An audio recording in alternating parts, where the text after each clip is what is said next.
Can you believe it? We have made it to 150 episodes of Common Knowledge, the show where I take a look at common Magic the Gathering cards and answer the question, are they any good in the Pauper format or not? Let us see our first card for 150. I bet we're going to get something really good on our 150th show. Let's see. We'll start with Aura Blast. One and a white. One and a white. I don't know why I missed that color on that one. One and a white for an instant. Destroy target enchantment and you draw a card. A little narrow, but not terrible. It cantrips. It's useful against a handful of decks. It would be better if it destroyed an artifact, but destroying an enchantment, Bogles, White Heroic, there's a few decks there that take advantage of enchantments. Your Elves decks, because they're playing the Hydra, the Nyxborn Hydra. That's an enchantment creature, so you can destroy that enchantment, and that's pretty good too. This is not bad. Generally, though, I'd want to go with more of that naturalize effect, or I forgot the white. It's the original naturalize, the white one. God, it doesn't matter. I'll shout it out here as soon as I remember it. And God, a disenchant. Oh my God. Oh, the brain is not working today for 150. I like that it cantrips, though. I like that it's instant speed. 2 mana is not the worst amount of mana to pay for this. It's not great, though. Why don't we give this thing a 2.2? Yeah, I'm comfortable with a 2.2. Falter is 1 and a red for an instant. Creatures without flying can't block this turn. That's kind of cool. I think these are not maligned exactly, but I think they are underappreciated, maybe even a little bit looked over when it comes to the Pauper format, especially in something like in these red decks where they're going wide, Goblin style decks, or red rally style decks. This can really just mess up an opponent, because how many flyers are they really playing? The fairies decks, yes, they're playing a lot of fairies, but they're also playing a good amount of ninjas, and those ninjas won't be able to block. And all their fairies are relatively small, so if they block, those fairies are probably going to die. I guess like Orzhov Blade plays a lot of flying creatures, Glenhawks, Refurbished Familiars, Core Sky Fishers, that kind of thing. It's probably a little worse against that deck.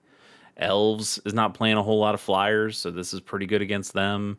They build up this whole army of elves, and then you just go, well, none of them can block this turn. I'm just going to swing in and kill you anyway. I think Falter is pretty good, actually. We have some other effects like this. We might even have effects that are slightly cheaper than this. Maybe a little bit more narrow, but I like Falter. I'm going to give this thing a 3.6. I think it's better than we give it credit for.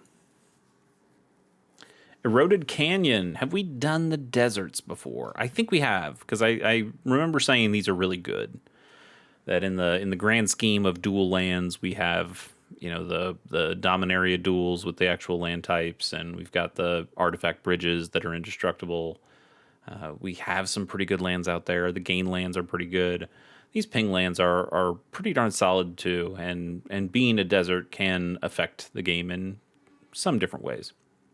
So these are good, but we've gone over them before. We're not going to go over them again, even though we just kind of did. But I'm not going to give them another score. We've got Consult the Necrosages next. It's 1 and Dimir, so a blue and a black. For a sorcery, you choose one. Target player draws 2 cards, or target player discards 2 cards. Yesterday we had Tassiger's Tassiger's Deceit or something like that, it was like a 5 and a black for making an opponent discard 2 cards, but you could delve to make it a whole lot cheaper. And I think 3 mana, we talked about Mind Rots then, and Mind Rots are 3 mana sorceries that make an opponent discard 2 cards.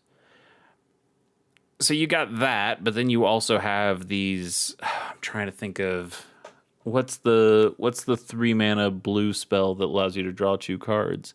It's not Quick Study, because that's instant speed. it starts with D, I believe. Damn. Well, you can tell me in the comments, or I'll shout it out like I did Disenchant earlier. But I do like these cards, these Ravnica cards here, because these original Ravnica cards, because they do seem to slam together. What if we did slam together two spells here? What if we slam together a Mind Rot and a oh, I just had it. I just had it in my mind. Now I gotta know. Oh God, it's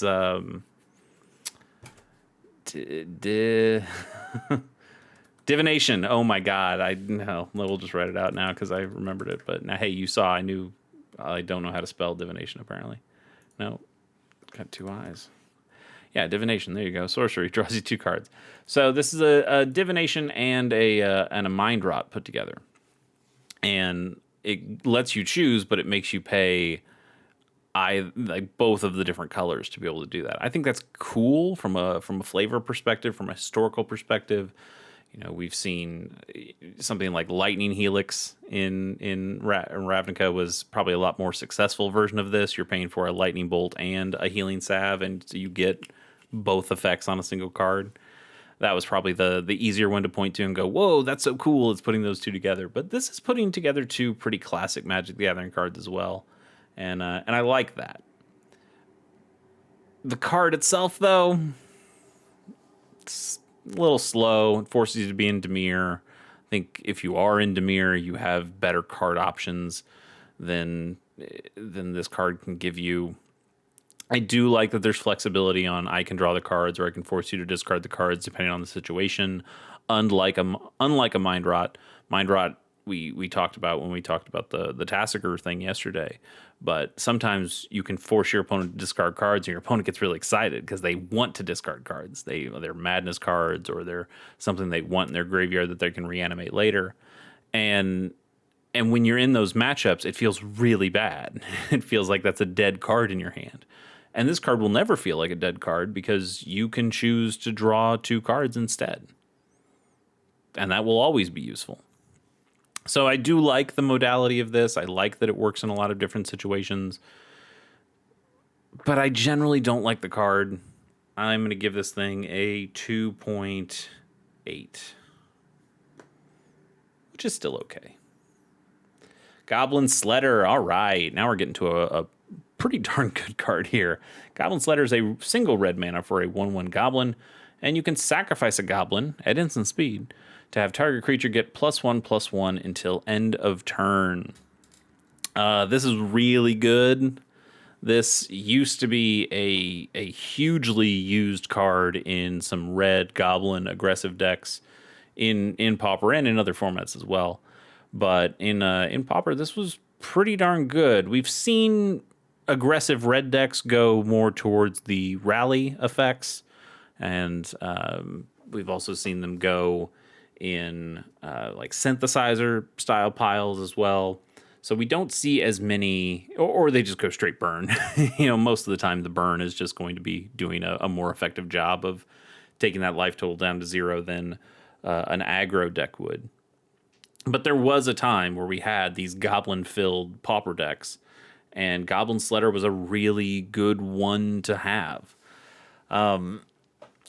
There's a card that's banned in Pauper, and that's Atog, which is a creature that can sacrifice artifacts at instant speed, and it gives itself +2/+2 until end of turn.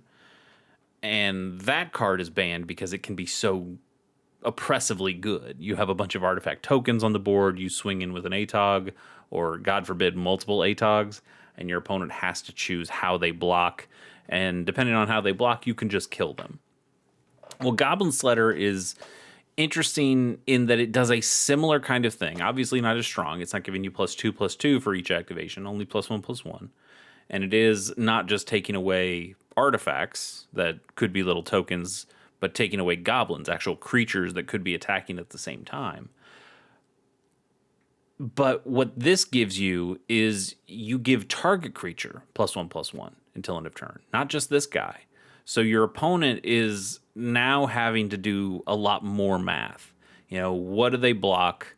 what do they think you're going to sacrifice? What do they think you could sacrifice? And you get to make those decisions based on what they do and can respond at instant speed. So you attack with 5 guys. And Goblin Slayer doesn't even have to attack, which is also really nice too. But you're red and aggressive, so let's say you're attacking with everybody, and your opponent chooses, okay, I'm going to block this guy, this guy, and this guy, and they leave, one of your dudes open.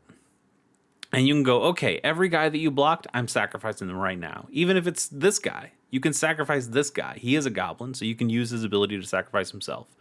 And whichever guy gets in, you can sacrifice all your other dudes to pump that guy up and get the win. It makes it really difficult for your opponent to have to block everybody. You're going wide, your opponent has to go just as wide, if not wider, to be able to stop this onslaught that you're doing. That's a good pun. That's a good pun, by the way. This card originally from Onslaught. I knew that when I said it. Goblin Sledder's cool. I really like Goblin Sledder. It doesn't see as much play these days because it requires you to have those goblins to sacrifice. And if you're going in the more Red Rally style decks, those are not playing as many goblins.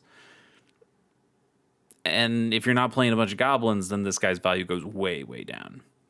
And I think we found that those Red Rally decks are generally a little bit more consistent than the goblin decks. But this guy used to be a real good force. And I think if we got...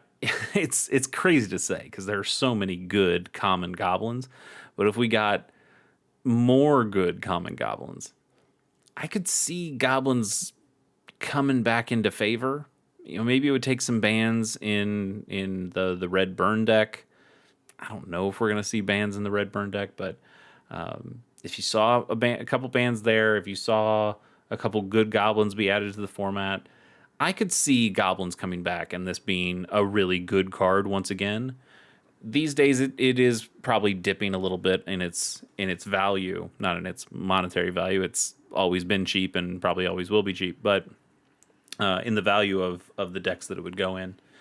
I'm still going to give this a 5.5, and I think it probably even should be higher.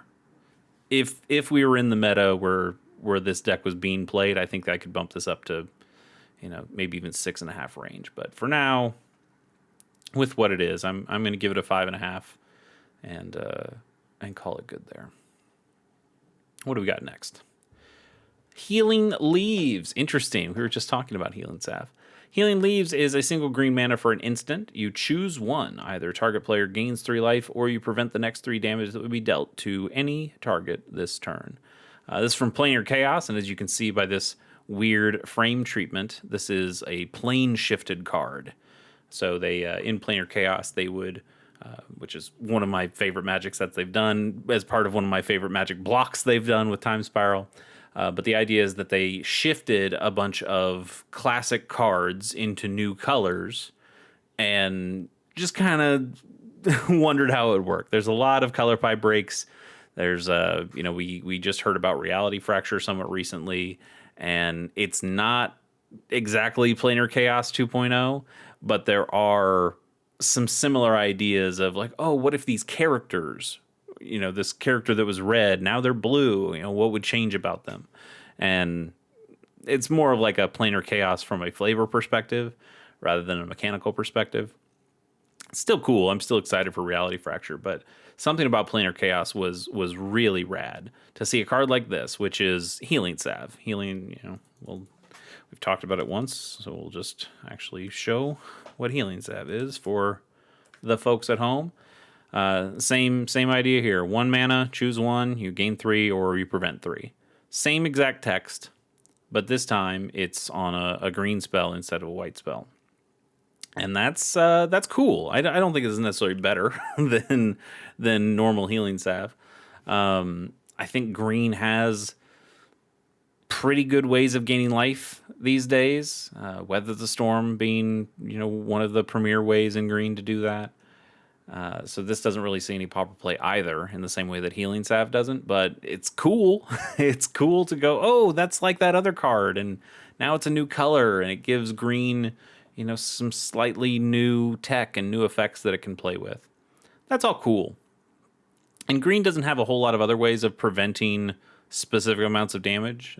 Green can give its creatures hexproof or indestructible or things like that, which work pretty similarly, but they generally don't get this type of spell, and so Planar Chaos is able to help it have that for a little bit. Healing Staff not very good. Healing Leaves is not very good. Let's go ahead and give this thing a 2.4, I believe, but it does make me feel all warm and fuzzy inside to see Planar Chaos cards. Phantasmal Terrain. We've definitely done this one before, but it was so long ago. Let's read it anyway. It's double blue for an enchantment aura that enchants a land. As this aura enters, you choose a basic land type, and enchanted land is the chosen type. So this is a way that if you have creatures with land walk is not something that Wizards does much anymore these days, but Island Walk allows you to have your creatures attack, or if a creature has Island Walk, it can attack and go unblocked if your opponent controls an island. It's an okay ability, but it's a little specific. Your opponent has to have that land type. And if they're playing non-basic lands that don't have land types, those don't count. It just producing a blue mana doesn't mean that your creatures with Island Walk can hit your opponent. So the way that blue, which probably has the most of these, green is probably next. You get a lot of green with Forest Walk stuff, but a lot of blue creatures will have Island Walk because it makes a little bit of sense that those are creatures that are in the ocean. Maybe they're better in the ocean. They can go unblocked. They could sneak under it. From a flavor perspective, they can sneak under a ship and come out, and okay, you get it. Blue used to have what was called Island Home, which was a real drawback for blue, that you had these giant creatures, sea serpents and things like that, but you wouldn't even be able to attack with them unless your opponent controlled an island. And then if you didn't have any islands, so if your opponent destroyed your islands, that your creature would automatically get sacrificed as well, which again makes some flavor sense, but mechanically really sucked and didn't feel good at all. So then Wizards kind of shifted more to the Island Walk and Land Walk abilities as just a straight positive. And then they've gotten away from that because it kind of feels like color hoser stuff, and we've also kind of gotten away from color hoser cards that are good specifically against a single color or a couple colors. But anyway, the way that blue would try to justify its higher usage of Island Walk is that they would have a number of cards, spreading seas and things like that, that would be able to turn opponents' lands into islands. And this allows you to turn their land into any basic land type, which is nice. But for the most part, if you're paying double blue for this, you're probably turning one of their things into an island. So that you can go in and kill them with your Island Walk creatures. This also has the side effect, though. You also see some of these cards that will give a new land type in addition to its other type. So yes, you get the ability to land walk against them, but now you've also given them an extra color in addition to the other colors they already had. Where this one is a little bit different. It changes the land into that land type, and it loses its other land types. So if you play this on your opponent's forest, that forest no longer makes green mana. It's a forest that makes blue mana because you've chosen island. So it's an island now for all intents and purposes. Pretty good. Can be an interesting form of land destruction in a way. You take maybe your opponent has a dual land and they really are counting on it for the white or red mana that it makes. And now you say, nah, what if this was an island and it's none of the colors that you're using? Sorry. I believe waste is a basic land type now too, right? Yeah, we can wastes. Wastes are basic land types. So you could, I think you should be able to name waste as well, and then it only makes colorless. I'm not 100% sure on that. It will not add or remove super types, but it doesn't mention anything about waste. I don't know exactly where waste falls into play there.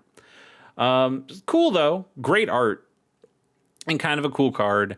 It is paying 2 mana to kind of essentially do nothing for a turn. Your opponent still has the mana available to them. It's, this isn't making a creature on your side. It does, I guess, potentially you could go in to give your creature unblockability with it with the landwalk stuff. I like it. I don't think I would ever play it in a deck though. Why don't we give this thing a 2.1? That's probably too low. I think let's go 2.4, which I think might also still be too low, but I like 2.4 a little bit more. Spellkeeper Weird. It's been a while since we've done a weird card on this channel.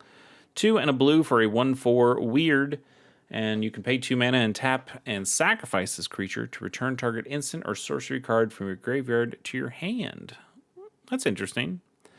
We see Ardent Elementalist that's in red that can bounce instants and sorceries back to your hand. We've seen Archaeomancer, which costs 4 mana, 2 and double blue, as an Ender's Trigger that can do this same thing. But this being a 1/4 for 3, that's not an amazing rate, but 1/4 is pretty good in that it blocks damn near everything on the ground. But still, that's 1/4 is pretty darn solid as far as a power toughness goes. And then you have this ability to get back a useful instant and sorcery. I don't like that you have to lose the creature, though. I don't think the creature's all that strong to begin with. We've seen with Ether Drift, you saw Exhaust. I think this could be a really good exhaust ability on a creature like this. Maybe you could have this creature have counters on it, and you'd have to remove a counter to be able to use that effect. Or maybe it could even be, not even just a +1/+1 counter, but maybe it could be, I don't know, time counters or something like that. I guess I keep trying to find a way to make this card a little bit better, because I don't think this card is all that good. It is a weird though, and I do like that. Why don't we give this thing, it does have some recursion to it. I don't mind that. This could potentially be looped in some fun ways. I'm going to give this a 2.7. Yeah, let's go with 2.7. Next up is Agility. We've definitely done this card before. I like this card. I think this card is pretty cool, but we've definitely done this one and talked about it, so we'll move on. To Lamplighter of Selloff, which is 4 and a blue for a 3/5 zombie horror. When this creature enters, if you control another zombie, you may draw a card, and if you do, you discard a card. 5 mana for a 3/5 is not amazing stats. Slightly better in blue, I guess, but still not particularly good. And if you jump through this other hoop of having another zombie on your board, you get to loot. That doesn't really make me want to throw this in my deck. It's also blue. Most of your zombies are going to be in black. We've seen zombies go into white and blue a little bit more recently with Amonkhet and Ether Drift, and there are such things as white and blue zombies, but they're not prevalent enough that I think you're going to make a deck in Pauper that really uses this guy. If you want to play zombies in Pauper, you can probably just be more efficient and effective with mono black zombies. I will give this guy a 2.2, I guess. I really don't like him. I think he's pretty limited in what he can do. Now, you could always play with changelings. Changelings, every creature type. And that would be better, but I still think this is a bad rate for a relatively vanilla creature, and the looting is not enough to justify the extra expense. I think he's kind of bad. Boros Cluestone. Have we done Cluestones? I don't think we have. I think we've done Signets, but not Cluestones. Boros Cluestone is 3 mana for an artifact. You can tap it for either a red or a white. Those are the Boros colors. And you can pay Boros, a red and a white, and tap and sacrifice this artifact to draw a card. We might have also done Lockets, which are similar to Cluestones. They can draw you 2 cards, but you have to pay a lot more mana to do that. Cluestones are fine. I generally don't love 3 mana rocks in Pauper. I generally don't like rocks much at all in Pauper generally, but it's a little bit. It's like a Mind Stone, right? That's better in some ways, and then it gives colors, but worse in some ways, and that it costs a little bit more for both the initial card to get on the table and for the sacrifice effect. These were probably fine in limited, but I don't think I would play them really anywhere else.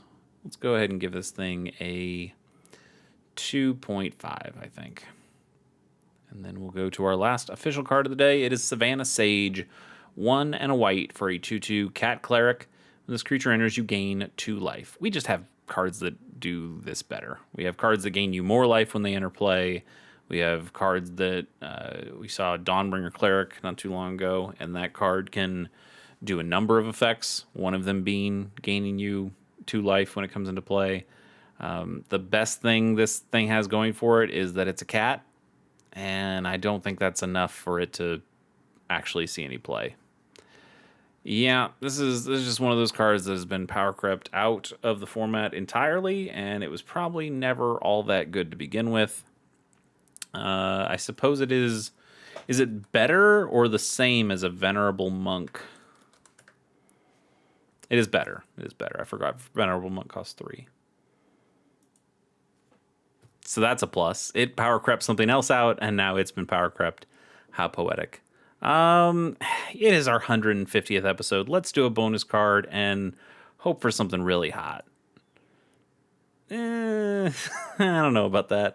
Territorial Baloth is a 4 and a green for a 4/4 beast with landfall. Whenever a land you control enters, this creature gets +2/+2 until end of turn. We've made this argument 100 times on this show. Well, probably not 100, but quite a few times. If you're paying 4 and a green for a creature here, you're always going to have it go up against Avenging Hunter, which is a 5/4 with trample, and it gives you the initiative. And I think this pales in comparison. Avenging Hunter is just better in basically every way. Sure, you get this landfall ability where you could turn this thing into a 6/6, maybe even an 8/8 if you're playing fetch lands or something like that. And that can be pretty good. But it ain't the initiative. The initiative gives you so much value. The creature on its own of Avenging Hunter is just better as a 5/4. Plus it has, the innate trample in it, which can make a really big difference too. You can play a bunch of lands and turn this thing into a 12/12 if you wanted to. But until you give this some sort of evasion, your opponent can just block with a 0/1 plant. Then what'd you do? Why'd you waste all those lands for? That's not great. You really want that trample to be able to make sure this gets through.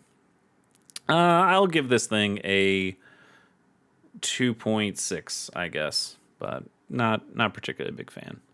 That's it. That's 150 episodes. How about that? We'll catch you tomorrow for tomorrow? No, not tomorrow. We'll catch you Monday for episode 151. Till then, see ya.